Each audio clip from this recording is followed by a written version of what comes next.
basement. I've got nothing here. That's not cool. Well, I was gonna say, are we talking Codezilla or am I representing Zip Launch? So I'm a big believer. So I honestly like, I get so excited when I see my logo. I'm a big believer. You slap your logo on a mug, and I drink copious amounts of tea. So I mean, it's not hard for me to see my brand 10 times a day. But I just think it just changes your psychology. It's like, do you wear sweats or do you get dressed for work? Working from home. And one of the things that I love about your social appearance for Zip Launch is that it is all consistent with the logo. They all kind of play together to really show a fun and dynamic kind of feel. And I don't know if that was intentional or it just happened naturally. No, so actually, I have two similar shameful stories about both of the brands, and I had forgotten because we're talking about Codezilla. Technically, my second company, but I'll say brand number one today. But both of these brands, I'm gonna like have two mugs, which is really tacky. Both of these were my second kick at the can. I had a different brand name, different URL, different everything, and then I changed it. So for Zip Launch, I went out as the business consultant, the business coach, looking like every other female business consultant. Like it was, and I knew it was so not me. It was like pastel, muted colors. At least I didn't have the Mac keyboard with the coffee cup on the side, like that stock image that Yeah. is ubiquitous. But like I knew it wasn't me. The only thing that was me, and it was me, like I have a silly sense of humor, and I am gonna drop a swear word, but I had a great tagline, and I knew the brand name I liked. I wanted alliteration, and I knew from my Codezilla reality that I like brand mascots. I like animals because they are great for social media, which is an important place to brand yourself. So it's really hard with the business world. Like business is too long, entrepreneur is a mouthful. And I ended up with the name Startup Seagull. Not a great name. But I had the best tagline: fly high and drop great shit, which cracked me up. I Yeah. had the best logo, like stock art, this comical cartoon seagull looking like kind of, like a seagull, right? Like just stole someone's french fries. And it had that like smirk. Yeah. I thought it was really great. And thank God I asked two people what they thought. Because don't forget, I've been working with dinosaurs and kids for 4 or 5 years, right? Like in my head, everyone's a kid, or I'm targeting moms. And thank God one of the two people was a man, an entrepreneur. And he's like, it's kind of whimsical, which I think was code for it's really too cute and girly. And I thought, God, he's right. And I went right back to the starting board. Yeah, I've been there. Well, with Markably, the first logo that we created for that business as well had a fox in it. And I mean, the fox I thought fit really well because, it's a clever, agile, and, the ability to move quickly. Like that is what the whole brand was supposed to be about. Well, that's what the service is still about, but the branding is a little bit more muted now. It just, yeah, I polled, my community, and the result was not as nobody quite loved the fox like I did. So Okay, you killed the fox, I killed the seagull. I mean, and you're in the law profession, so I'm kind of not surprised by that response. And I had to be careful with Zip Launch because it's a bit cartoony, and I was really afraid because I know enough to know that this could really backfire, where I look like I'm a joke, or can you really trust someone that looks like they are a retro comic book hero kind of thing. So I think I've only heard good things about the branding. I only have heard from male and female, like, oh, I love your branding. It really stands out. Um, I really like the memes. People are always like, they ask me, like, do you do art? I'm like, no. I'm like, no, I can't even do a stick figure. But I think people don't realize because of the internet, you can access stock art, nice stock art, like custom designed art for just a few dollars and make it your own. So, every month I spend 35 bucks on, 10 downloads. And these, if you understand Roy Lichtenstein, he's a famous like modern artist, I think he'd be categorized as. But he's famous for like these funny comics where he'd have like the girl being hugged by the guy and saying something cheeky. And I have that sense of humor, right? Like I love the fact that it's meant to be this romantic moment, a cartoon rendition, but she's like, I don't care, I don't love you anymore, right? Like it's melodramatic, it's dramatic, and it's over the top. Obviously that's me. So that when I do that as a business meme, like that tends to get a good response, and I think it's a twist on the familiar modern day version. Yeah. Well, that is, I would like to kind of backtrack a little and well, let's start with Codezilla. Like, one of the things that I work with clients, small business owners, new business owners, and existing business owners who are launching new products and services, and they want to take a little bit of a detour from, their original name and come up with something new. And,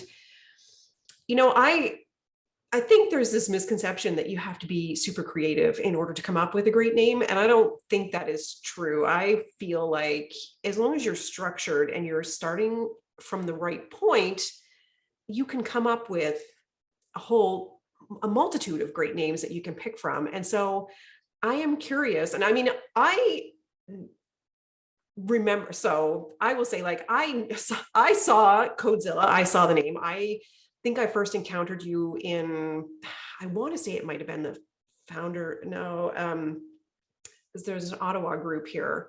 Founders Fund. Yeah, the Founders Fund. And I mean, obviously I remember people with curly hair because we're awesome. But before I even saw you and what you look like, the name stuck with me. And to me, that is the hallmark of a great name. Yeah. It is one that you remember. And there are, I mean, I can think of a number of names that just, they have stuck with me, despite, trying to forget them. And I think, what business owners should be aiming for is something that people can remember. Not just anybody can remember, but the right people can remember. And I'd like to know the process that you went through to come up with Codezilla. Well, thank you, first of all, for being so gracious. And I do appreciate that. And I actually heard that a lot. I've heard from others, Codezilla teaches kids how to code. And I've worked with 40 plus schools in Toronto, and including daycares. And they would tell me, I really love your name. And we went with someone else last year, but we want to go with you this year. And I would ask every single person, well, who did you hire last year? And every time, Cynthia, they'd be like, I don't remember the name. I'll look it up. They never remembered the name. And I was not the first player in the industry and not the only player, right? So the name does matter. And, there's actually a bit of a funny story, if I can say. Codezilla was not the first name. I had a different short-lived brand. And the name, I knew what I wanted to do. So starting point for me is I like descriptive names. I've done branding and name generation for, I don't even, and I hate makeup names. Like if you want a Lululemon or a Haagen-Dazs, I can do it, but I'm not the best person. I agree with you. I don't like coined words. I am not huge on the coined words either. No, me either. And I think people who just think of names as being the brand, I'm also a digital marketer. So I understand the name isn't just what do you embody, but it's how does Google find you? Mm-hmm. So it's also SEO. Just like Amazon, we all know Amazon is called Amazon because I read years ago, Jeff Bezos, he wants to start the letter A so that, if you're like that directory, Mm-hmm. the A's are going to be seen before the other 25 letters in the alphabet. So there was strategy behind his name. Ironically, the name probably fits now because I think Amazon is like the biggest river in the world. Anyway, Forest River. But yeah, so the first name was actually Code Toad Kids. Code Toad. And I wanted, obviously you can tell I wanted rhyme. And you know what? I could not spell that. For some reason, I spelled code like toad. Like it just didn't work. But more importantly, I was bailing on that business. I won't get into the reasons why. That's a different video. But I got feedback from a woman who had two sons. I'm mom of daughters, my house is all about cute, right? Like we are all about cute in my house, right? I'm a bunny mom, got two girls. If I had my way, Codezilla would be like Hello Kitty coding, right? Like totally different. But thank goodness, because I want to have like a very much a mainstream brand, like, you know, Girl Guides or Boy Scouts. I know those are like gender separate, but the point being like a mainstream household brand. And the mom of two sons said, that name is too cute. My sons would never do it.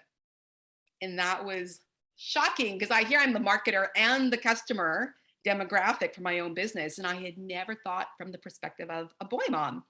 So I needed to have a name that would be code related, coding related. But I knew that everyone has the same boring name, like STEM, this code school. Like it was really generic. Yeah. And I would literally look for, I wanted rhyme again, right? Like, you know, I did the code toad. And then if I can't find a name that has alliteration, startup seagull, my short-lived bird name. Code toad was rhyme, because again, it's catchy, it's memorable to your point.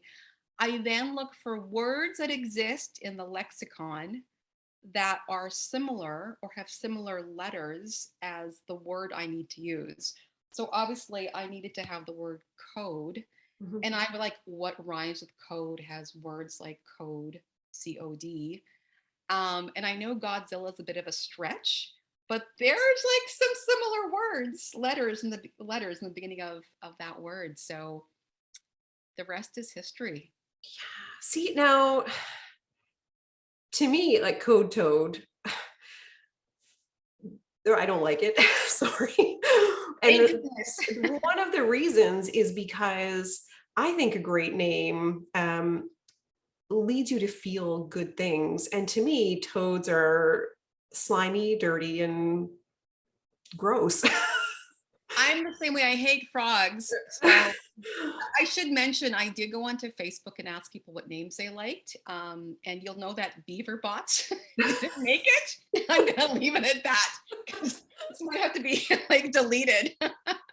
Well, and I think, Facebook communities are a great place to poll. When you have a short list of possible names, it's good to get a bunch of different perspectives. But I mean, you also have to understand that unless you're putting it in a very specific group of like your target market, you're going to get opinions that, you know, they're not necessarily going to matter. But I mean, what like Codezilla, like the imagery that I get is, I'm thinking of like, was Godzilla like was it a gorilla or a lizard? Like I don't even know. World's biggest lizard. Hello. It's kind of like if you like pop art and retro, which I'm told now it's retro. Like what I think of a retro, Gen X, no, sorry, Gen Y thinks of like the generations have grown up, right? So like my retro is her ancient. Yeah, but I mean, I'm like thinking, this giant lizard, apparently I'm not that off, like crushing a city. And to Pretty me, much. that is, you want kids and moms to feel like, going through the program, you're going to be crushing it, just like, Godzilla does. That's a great line, actually. I might have to steal that from you. Have my copyright um, that one from the lawyer.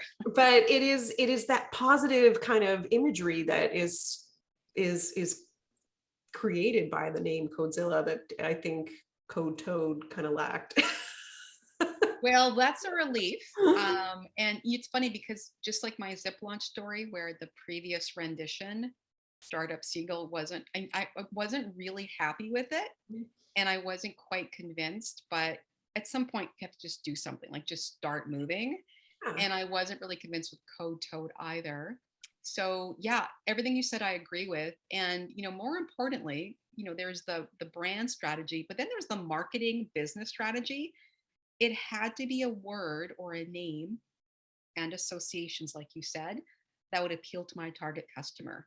And as much as I'm the mother of daughters and I started a company that would be, really inclusive of girls and embracing coding, because coding and STEM and tech is the future. It's the present and the future. Before COVID hit us and we have no other ways to communicate, like hello, Zoom school, it had to appeal to the target. And coding is still predominantly a boys thing. So if Mhm. boys didn't like it, it just wasn't going to work. So it definitely was a word that would appeal to kids regardless of gender, and it wouldn't alienate moms. Oh, and it's memorable, like you said. So my customers, they're, clients and customers, and the customers that are the schools and the daycares, they remember me. I'm halfway there. Yeah, absolutely. Well, I mean, that's just it, like you have to be remembered. People have to easily, and it's easy to say, easy to spell, and I'm going to assume the domain name was available there. Well, it's Check, funny check. you mention that, because that's also part of what I look at. So Codezilla was not, CodezillaKids.com was. Mhm. And I actually was okay with that because it still sounded good. And, we do teach kids. So it actually was a normal, like it sounded intentional. But it's funny, you obviously deal with trademarks. And I heard about you because of trademarks. And so this was actually more pivoting it back to you, Cynthia. My mother, I'm not using her like to say she's berating me like the mom role. She's actually a very successful business owner in her own right. But she has told me repeatedly how to trademark that name. It's brilliant. And sure enough, I have seen people. There's a company in India. They started after me and they used the name Codezilla, Codezilla something. I think they pivoted from competing directly to now doing more tech and software. But like it really shows me that when you have a name that is that desirable, guess what? You need to trademark it because someone else is going to think the same thing that my customers and parents are thinking. Yeah. Well, and I would say, I mean, absolutely, when you have a phenomenal name, trademark it. But also, even if your name isn't spectacular, you should trademark it, because you can invest a significant amount of time, money, and effort into getting it to be well known. And that investment, you want to make sure that you own it as an asset when it actually does have this massive amount of goodwill. Yeah. Because I mean, there are certainly descriptive names out there that started out with these challenges of, so while yes, I agree with you, descriptive names may have a little bit of a leg up in terms of, well, actually, I'm gonna debate you on the descriptive names. Such a lawyer. Being able to, having a leg up on the SEO, I actually don't think that's true, because I think descriptive words, there's a ton of competition for them. And so when your entire branding is reliant upon them, Yes. it costs you more in terms of paid advertising and effort in order to become known. That being said, when you have a unique and highly distinctive name, it you have to put effort into getting it out there so people have the opportunity to remember it. Yes. But to me, that effort, you invested a little bit at the front and it kind of snowballs, versus a descriptive name, you're going to have to put money into it for the entire life of your business. That's a fair point. I think descriptive to the point where you were literally called, you know, Ottawa real estate agent, where you're actually now generic. You're just a keyword phrase. You're not you don't actually have any, and that might not be a good example because those individuals, if your real estate agent is often usually going by name and then backed by the realtor. But anyway, I take your point totally. Yeah, I mean, I think it, for me, this is the fun part because, I have birthed a couple of minions and I think it was actually easier to name them than it was my own brand, my brand babies. But I love inventing brand names, and it really is an art and a science combined. It is. And I feel like, yeah, I'm not a fan of the coined words that it just mean nothing. I like, to me, great names, the names that I am drawn to are kind of, they're arbitrary. So they're existing words used in an unexpected way. And those are the words, like, I mean, Yeti is one of my favorite ones. I love the name Sweaty Betty. Like I I purposely tried those clothes just because of the name, like names that to me, they're completely unexpected, totally fun, easy to remember because of the use. And those are the names that I am drawn to. It's interesting. I was having a conversation with somebody about, they want to come up with a new name that works alongside an existing brand. And I'm not really the person to best help them because their existing brand is very traditional, kind of old world, old school. And my approach is a little bit more kind of cheeky and modern, and yeah, so not a it depends. Like there's a lot of different things that go into finding a great name, but if I could create great names all day every day, the names would all be based on existing words and be very unexpected.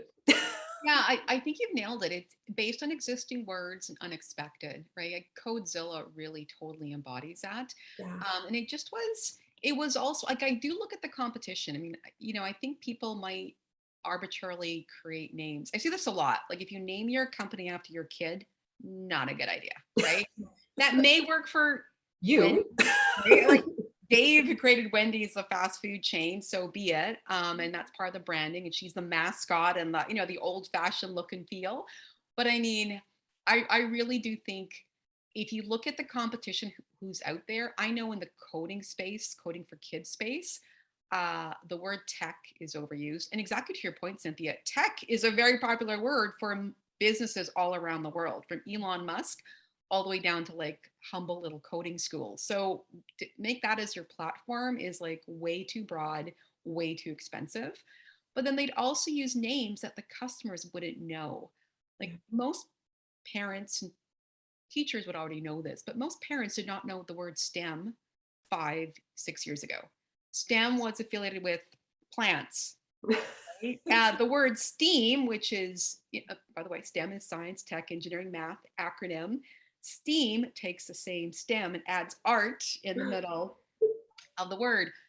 I will be totally honest, despite having Codezilla, like being in the midst of running Codezilla for a couple of years, when I would hear the name Steam blank of a competitor, I still thought steam engine. like I just thought steam engine, right? Like, because that is the only associate. We don't use steam irons anymore. It's the only affiliation I have. So the competition was frankly not very imaginative, or they used words that were not resonating. The meaning didn't make sense.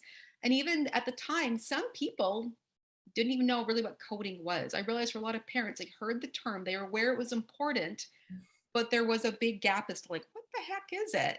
So if you make it intimidating, and tech can be scary for a lot of people, and women in particular, sometimes I'm holding my hand here, can get really intimidated. So it's important to have a word that was familiar and non-intimidating, right? So when you think about your checklist of the criteria, it's actually growing longer and longer, right? Like sounding pretty, twist and familiar, .com. I do like having some description.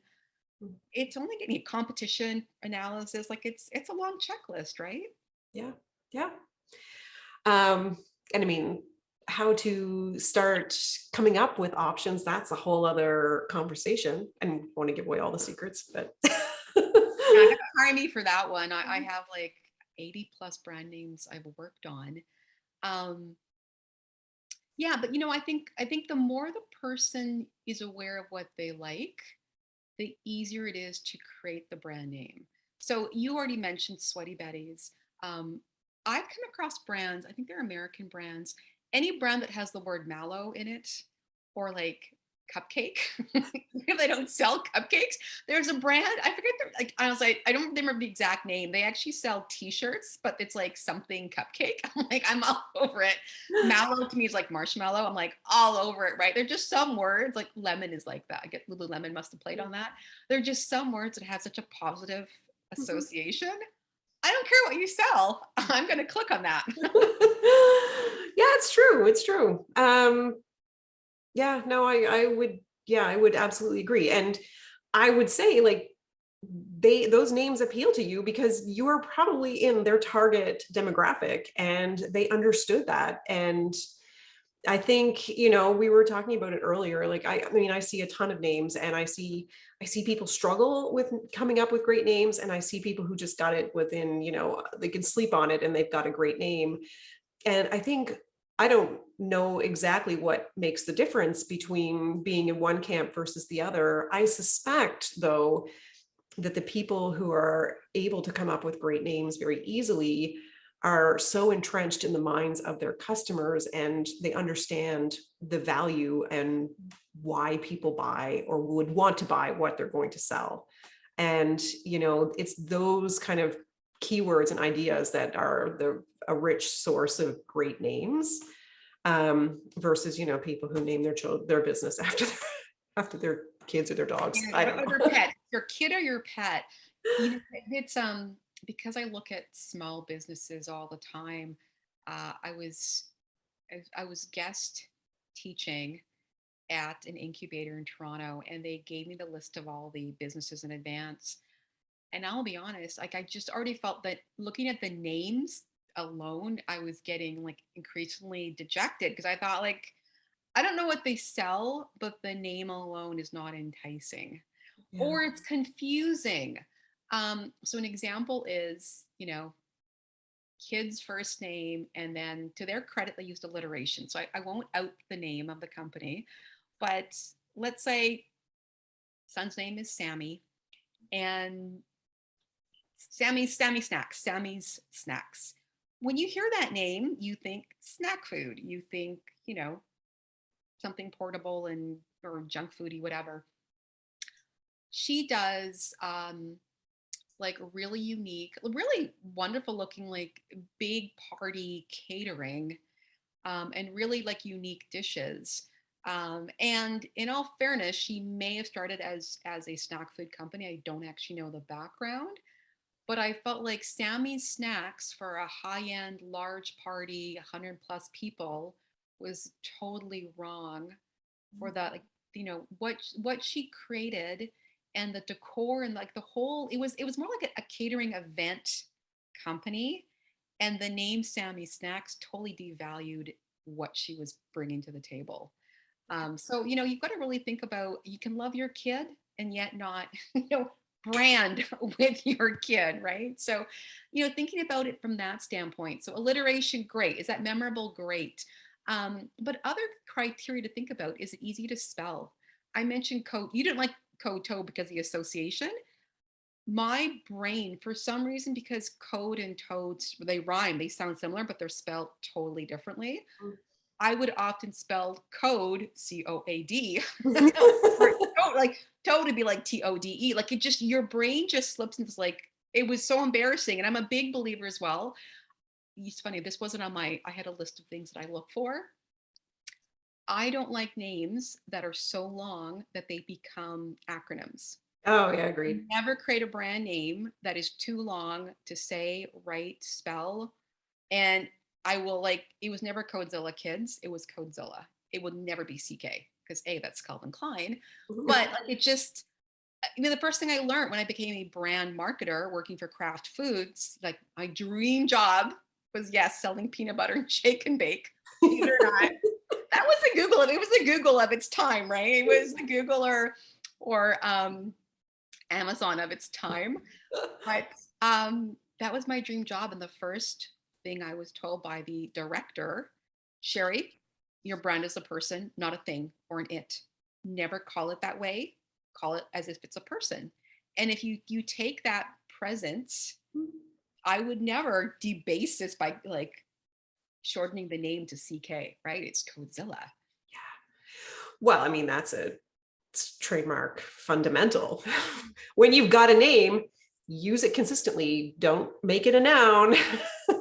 Don't replace what it is. Like, it was always the examples that we always give was Tostitos brand tortilla chips. It's not Tostitos. It's Tostitos tortilla chips, so that people understand that one is what it is, and the other one is a brand. And so, yeah, I think the marketers they love to create this hype.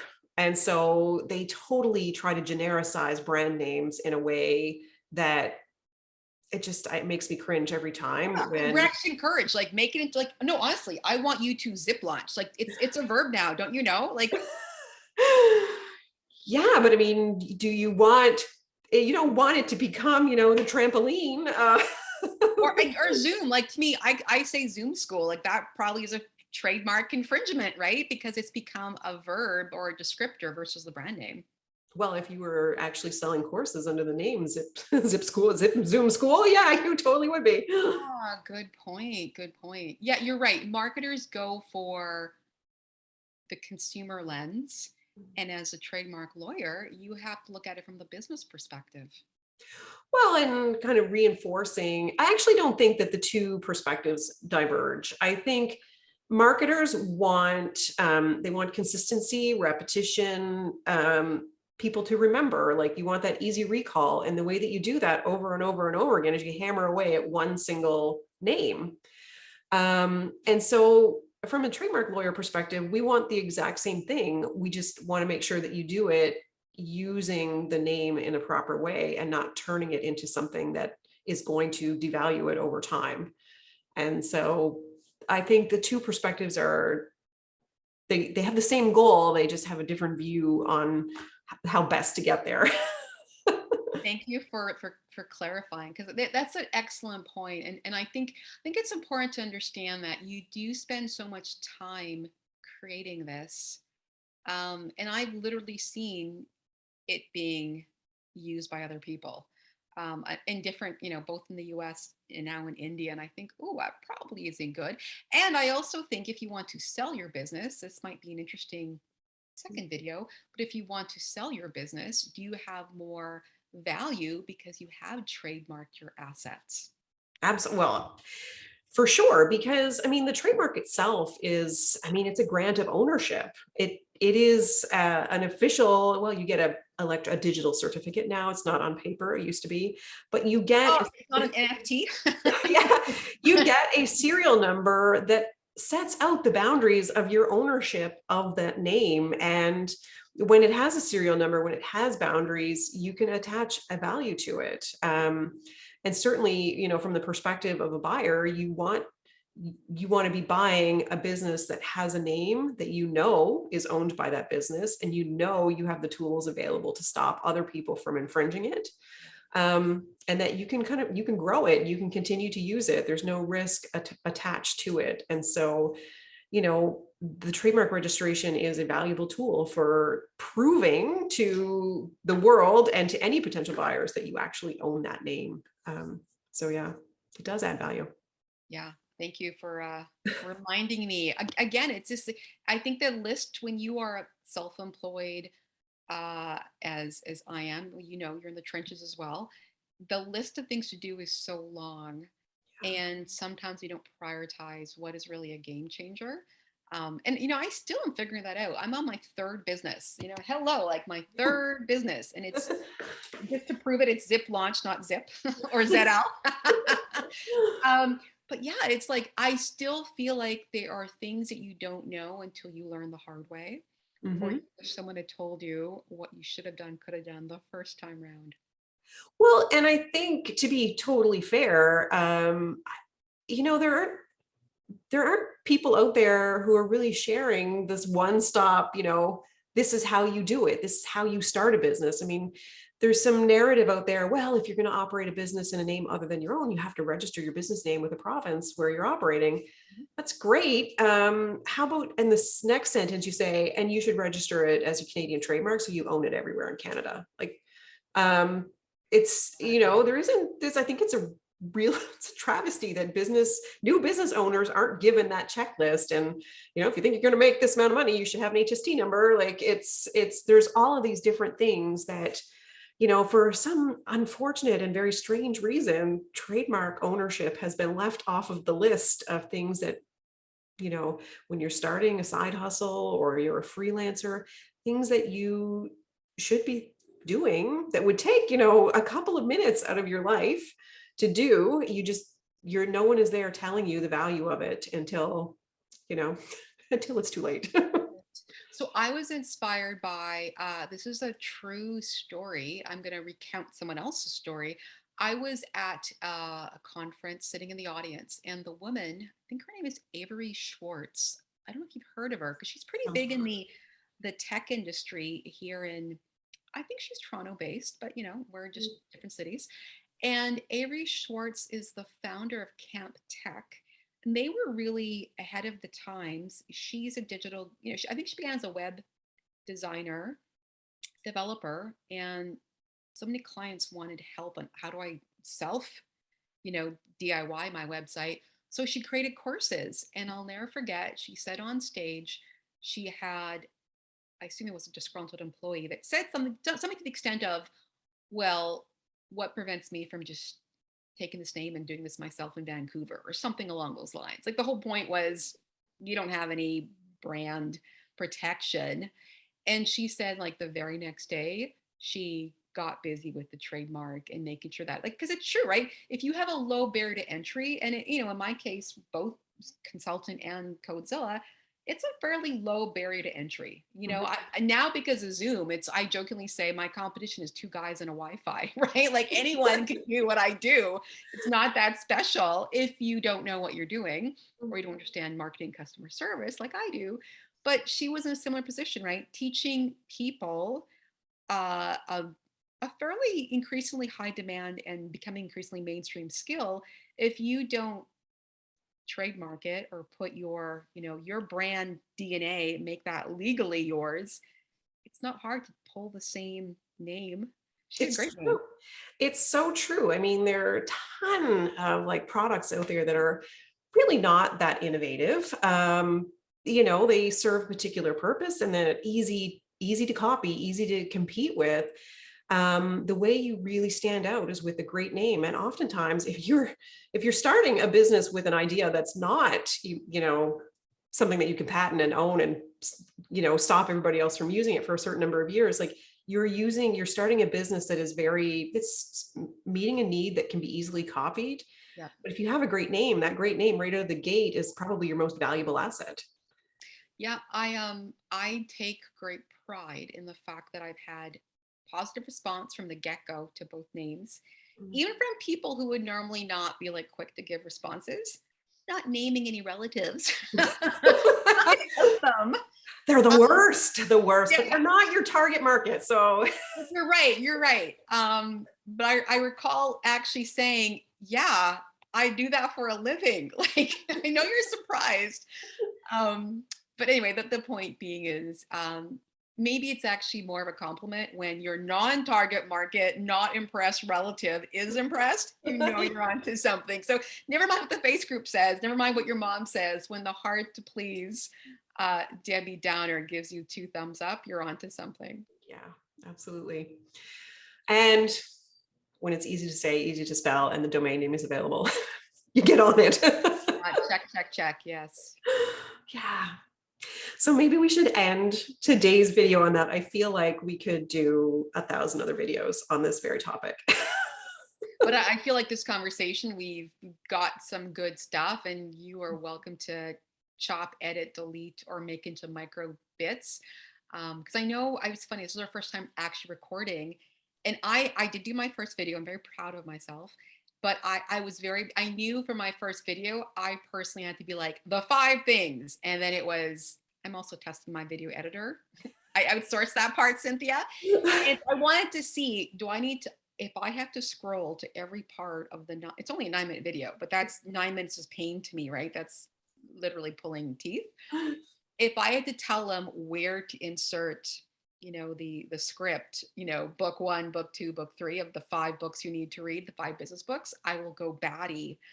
And luckily he just did it all himself like a big boy. So Yeah, well, my marketing guru, he does some video editing, and I had a five reasons you should trademark video. He's like, it's 5 videos, I'm like, did not, but good.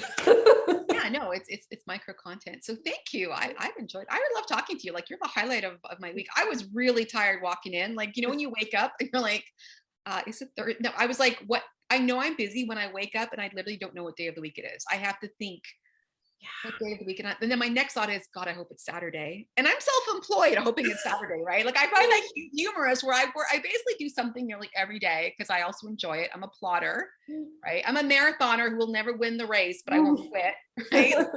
Like my code toad. But yeah, I was like, oh man, it's not Saturday. I have a busy day. But you were the highlight.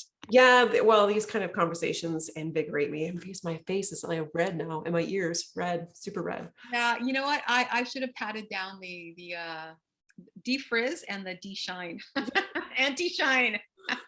I'm like operating under, we have our new baby in the house, and he's not. Oh, Marmaduke. How? 1 sec. I thought I got him tomorrow.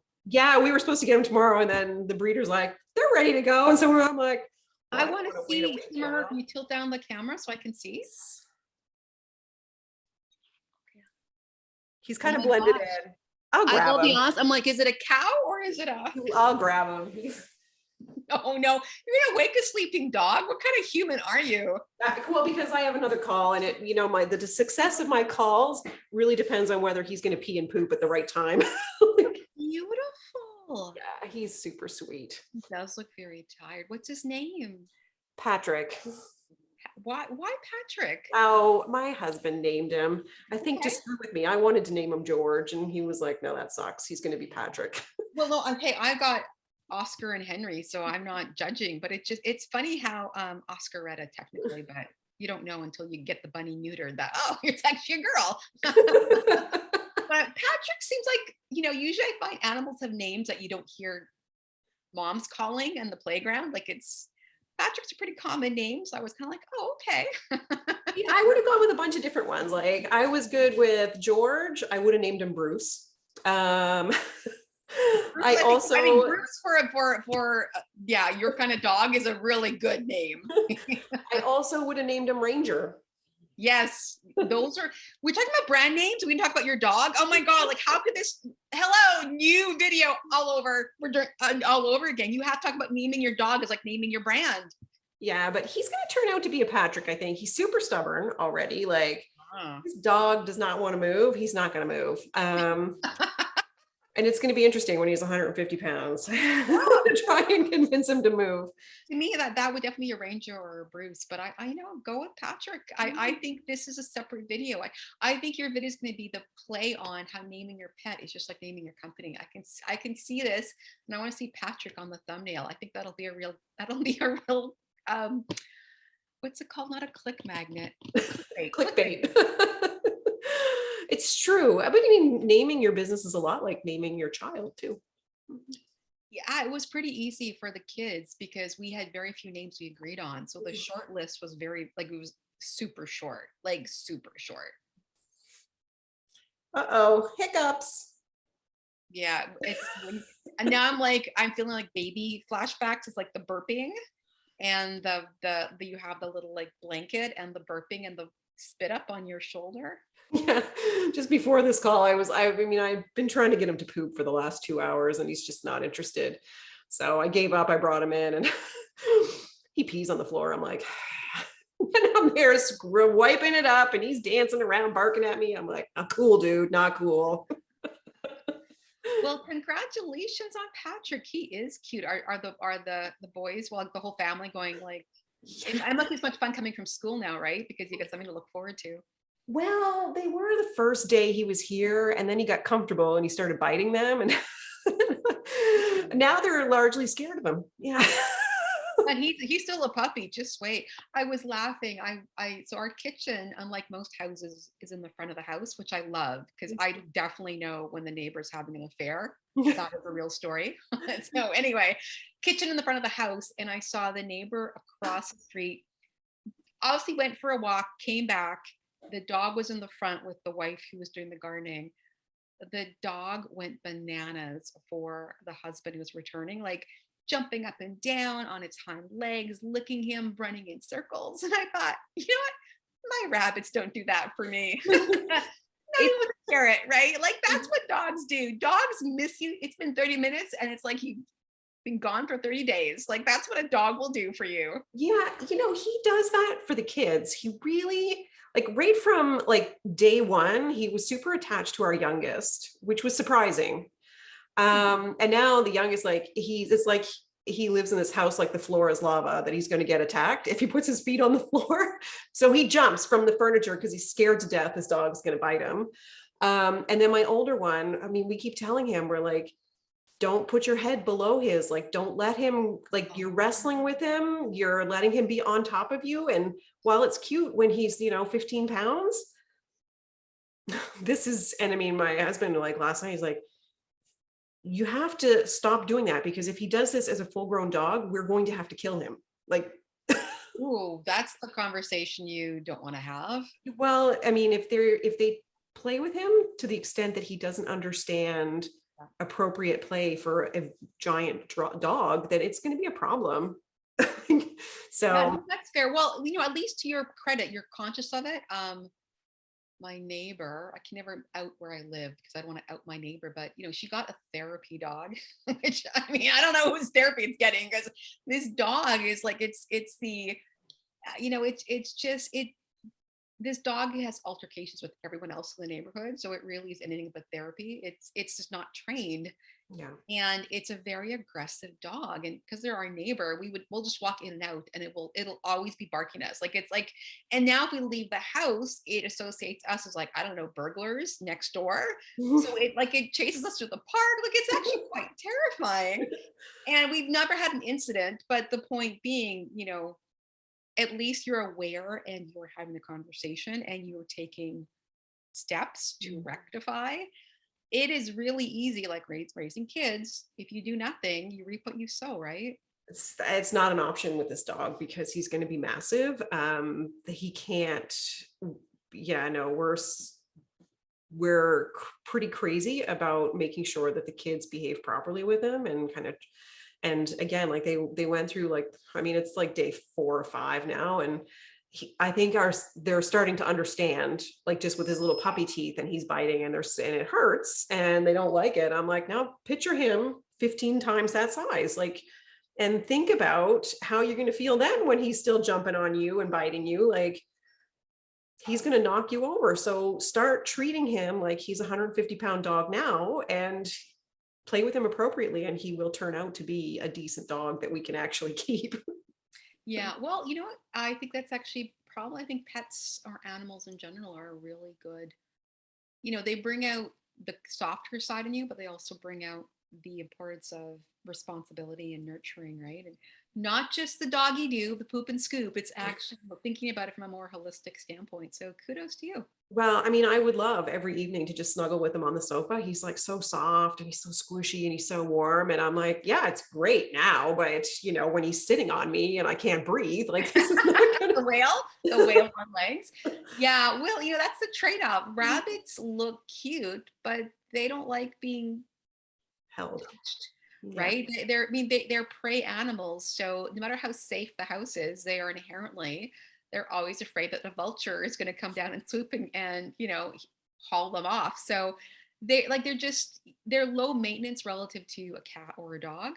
But on the flip side, you don't get the love and the snuggles that you would. People mistakenly think you can snuggle a rabbit. Yeah, no, that's just make believe. That's only in the cartoons. Or only Disney princesses have that lucky, lucky ability. They love you until the romaine lettuce runs out. Then they're out of there.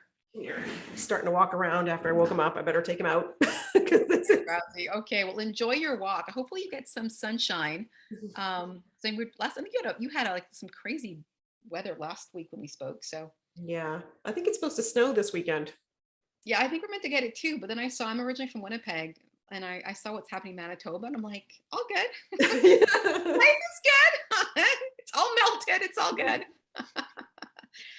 Okay, so for next steps, this is your video, but I'm happy to let me know how we can beg, borrow, utilize, Yeah. obviously cross reference. A lot of your posts are coming up in my feed on LinkedIn as well as now on YouTube. I will get my act together with YouTube. This has not been the past 2 weeks. I've been virtually off social media entirely, but I'm gearing back up after the long weekend. So I'm here to also use, share, support, and also like the descriptions and the retagging, that kind of thing, the links back. So what I'm going to do though is I will share the raw video with you through SharePoint, or if I'll or maybe through Google Drive. I have to figure it out. And then you just use it however you want to. If there's anything in here that you want to use, just use it too. Oh, okay, even better. Thank you. That we should have clarified. So thank you. That helps because I had someone else who did video with. I gave it to her back in February, and she's like, "Oh, I meant to work on this, but the Zoom link expired." I'm like, "Yeah, because that was 3 months ago." So I'm like, "Yeah, okay." Well, no, I save it to the computer, and then I upload it into our Microsoft OneDrive. And so Yeah, I no, will also upload it to the Google Drive, and I'll share it to you that way, because totally fine. And That's now, I use Google too. It was more about her sitting on it for 3 months and not kind of being a partner with me kind of thing. That's actually why Code Toads didn't exist, because I actually had a partner and she wasn't doing any work. And I'm like, I'm gonna create a new brand and just quietly. So when she came to me saying let's quit, I'm like, great. And I was launched the next day. oh Actually, I yeah. was launched before she knew it. Anyway, thank you for the time and congrats I'll- to Patrick. yeah, I'll think up some other topics too. I feel like we could have more conversations. Okay. Thanks, Cynthia. Bye, Bye. Patrick. Cheers.